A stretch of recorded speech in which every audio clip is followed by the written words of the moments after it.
Subscribe कीजिए topper साहित्य YouTube channel को और बेल आइकन को दबाइए हमारे लेटेस्ट वीडियोस सबसे पहले देखने के लिए।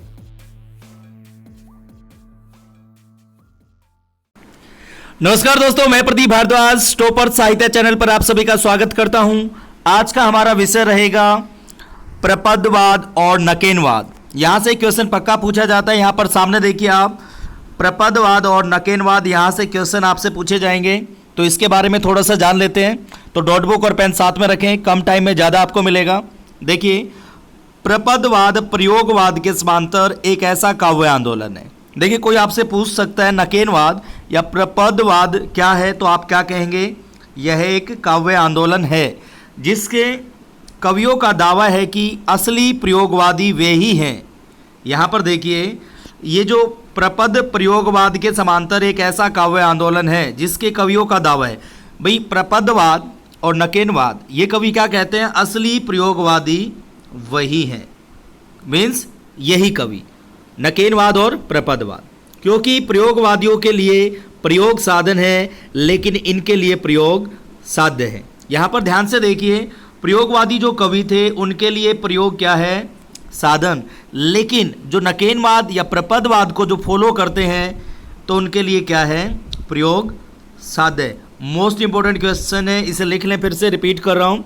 देखिए, प्रयोगवादियों के लिए प्रयोग साधन है, या फिर कह सकते हैं प्रयोगवादी प्रयोग को साधन समझते हैं, लेकिन प्रपदवाद या नकेनवाद या फिर कह सकते हो ये जो काव्य आंदोलन है इसमें प्रयोग को साध्य माना जाता है। प्लीज़ लिख लें इसे, ठीक है। अब आगे देखिए, अब सन 1956 में प्रकाशित नकेन के प्रपद काव्य संकलन में नलिन विलोचन शर्मा ने प्रपदवाद का प्रवर्तन किया। तो एग्जाम में क्वेश्चन आएगा कि प्रपदवाद के प्रवर्तक कौन है या इसका प्रवर्तन किसने किया, तो आंसर क्या होगा? देखिए, यहाँ पर नलिन विलोचन शर्मा ने, यहाँ पर इसको आप याद रखेंगे, नलिन विलोचन शर्मा ने प्रपदवाद का क्या किया? प्रवर्तन किया। कब किया? 1956 में किया, और प्रकाशित नकेन के प्रपद काव्य संकलन में। देखिए, नलिन विलोचन शर्मा ने प्रपदवाद का प्रवर्तन नकेन के प्रपद काव्य संकलन में किया। कब किया? 1956 ईस्वी में। सीधी सी बात है, 1956 ईस्वी से प्रपदवाद या नकेनवाद का क्या माना जाता है? समय माना जाता है। अब देखिए, प्रपदवाद की बात की जाए तो इसके अंदर 3 कवि आते हैं जो कि बिहार से थे, आपको पता होना चाहिए। नलिन विलोचन शर्मा, ठीक है, उसके बाद केसरी कुमार और नरेश। इन्होंने एक आंदोलन चलाया था जिसको किस नाम से जाना जाता है? प्रपदवाद से जाना जाता है या नकेनवाद के नाम से जाना जाता है, ठीक है। अब यहाँ पर एक खास बात आप देखेंगे, ये जो तीनों कवि हैं, इन तीनों कवियों के प्रथम अक्षरों को आधार बनाकर इस काव्य आंदोलन को नकेनवाद भी कहा जाता है। देखिए, प्रपदवाद और नकेनवाद दोनों एक के ही नाम है। 1956 में किसने किया इसका प्रवर्तन? नलिन विलोचन शर्मा ने, और नकेन के प्रपद काव्य संकलन में किया। मोस्ट इंपॉर्टेंट है, ये भी लिख लेंगे, और इसे नकेनवाद के नाम से जाना जाता है। ये जो तीनों कवि हैं, देखिए यहाँ पर नलिन विलोचन शर्मा का लिया ने, और केसरी का लिया के, और केसरी कुमार का, और नरेश का क्या लिया? ने। तो क्या बनेगा? नकेन। और नकेन से बना नकेनवाद या प्रपदवाद कहा जाता है। यहाँ तक क्लियर। अब देखिए, इन तीनों कवियों नलिन विलोचन शर्मा, केसरी कुमार और नरेश का एक काव्य संकलन 1956 में प्रकाशित हुआ। कब प्रकाशित हुआ?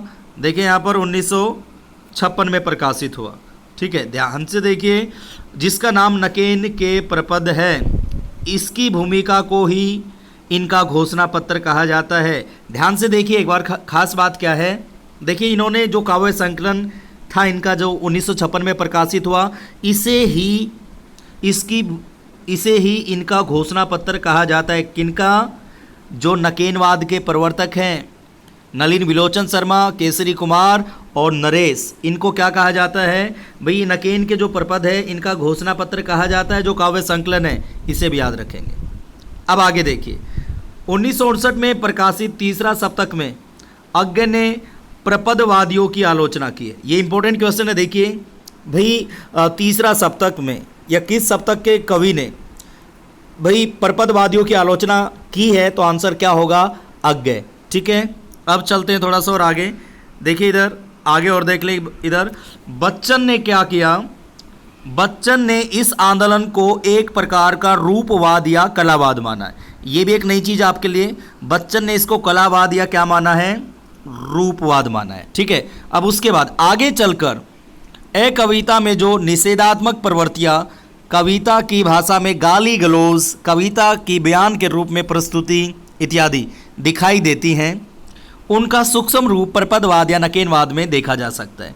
अब एक खास बात देखिए, प्रपदवाद नकेनवाद दोनों एक ही नाम है, लेकिन जैसे हम आगे चलते हैं भाई, ए कविता मतलब जो कविता नहीं है, जो निषेधात्मक प्रवृत्तियां होती हैं वो इनकी रचनाओं में दिखाई देती है। ओके, अब यहाँ पर कुछ और थोड़ा सा हम जान लें। देखिए इधर ध्यान से, प्रपदवाद और नकेनवाद की मान्यताओं की अगर बात करें, किसकी, प्रपदवाद और नकेनवाद की मान्यताएं, यह कवि के किसी भी प्रकार की काव्य परंपरा को अस्वीकार करते हैं।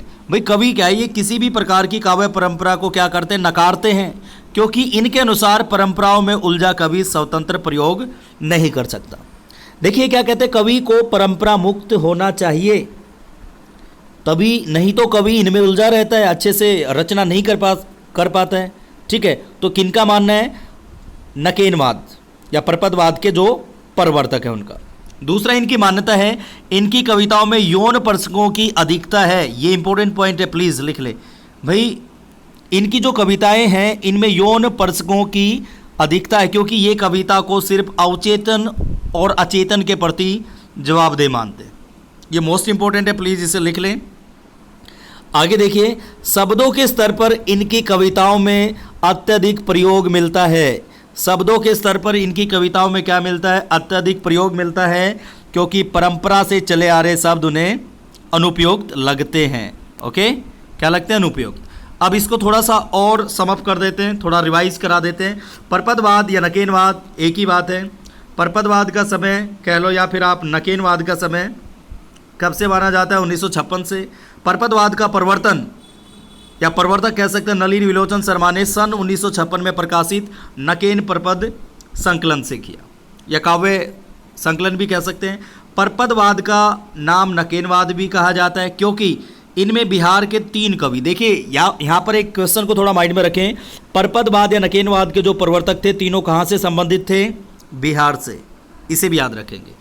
उनके नाम क्या थे, नलिनी विलोचन शर्मा, केसरी कुमार, नरेश के नाम, ये जो तीनों नाम थे उनके प्रथम अक्षर को आधार मानकर क्या बनता है, नकेन बनता है।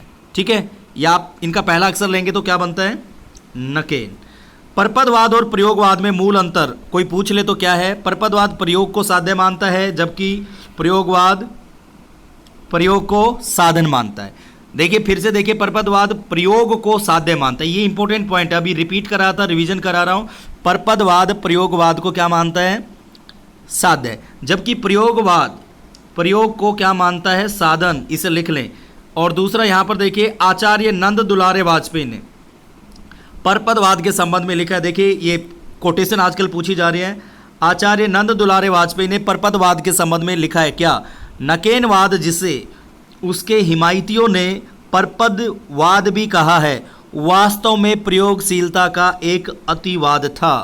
प्रयोगवाद के प्रवक्ताओं ने जो कुछ नया कहा था उससे संतुष्ट न होकर उसे एक तार्किक सीमा तक पहुंचाने का कार्य नकेन 1, नकेन 2, नकेन 1 कहेंगे या नकेन 2 नामक संग्रह की भूमिकाओं में दिखाई पड़ा। फिर से देखिए यहाँ पर नंद दुलारे वाजपेयी ने कुछ पंक्तियाँ कही किसके बारे में, प्रपदवाद के बारे में।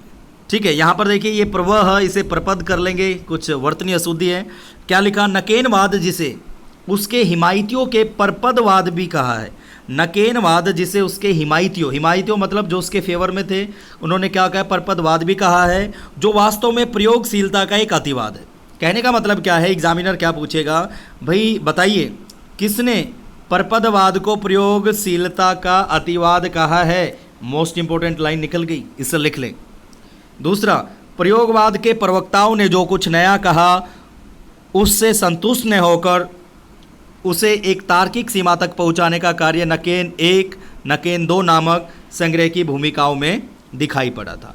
ठीक है, इंपॉर्टेंट लाइन है, प्लीज लिख लें। दूसरा, एक और पॉइंट यहाँ पर देख ले, सन 1952 में नरेश के संपादक तत्वों में प्रकाशित पत्रिका प्रकाश में नकेनवादियों ने प्रपदवाद को तथाकथित प्रयोग 10 सूत्री घोषित किया। फिर से देखिए, सन 1952 में नरेश के संपादकत्व में प्रकाशित पत्रिका प्रकाश में नकेनवादियों ने प्रपदवाद को तथाकथित प्रयोग 10 सूत्री घोषित किया। ये भी मोस्ट इंपॉर्टेंट है, लिख लेंगे। और इस तरह की वीडियोस आपको मिलती रहेंगी स्मॉल टॉपिक में। उम्मीद है कि ये वीडियो आपको अच्छी लगी होगी। वीडियो अगर अच्छी लगे तो चैनल को सब्सक्राइब और वीडियो को शेयर करना ना भूलना और कमेंट जरूर करना। ऐसी वीडियोस आपको टाइम टू टाइम मिलती रहेंगी। हिंदी साहित्य की तैयारी अगर आपको करनी है तो टॉपर साहित्य से जुड़े। Thank you.